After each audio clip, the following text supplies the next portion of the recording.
आता वटपौर्णिमा आली का जिथून कर्मकांडाला विरोध झाला त्या फुलेवाड्यामध्ये जाऊन सुद्धा कर्मकांड केलं जातं.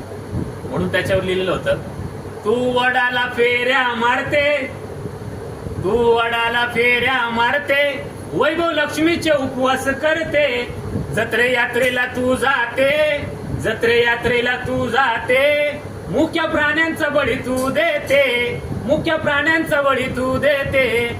त्यावेळी सावित्रीमाईने जो तर्क लावला होता, धर्मशास्त्राला प्रश्न विचारलेला होता, तो जर आताच्या महिलांनी खराताच्या बाबतीत जर विचारला असता तर खराताच्या दारात जाण्याची वेळ आली नसती, स्वतःचं नशीब खराब करण्याची वेळ आली नसती. आणि म्हणून काय, तू वडाला फेऱ्या मारते, वैभव लक्ष्मीचे उपवास करते, जत्रे यात्रेला तू जाते, मुख्य प्राण्यांचा बळी तू देते, मुठ माती तू देऊन टाकली ज्योती सावूंच्या विचाराला, मुठ माती तू देऊन टाकली ज्योती सावूंच्या विचाराला.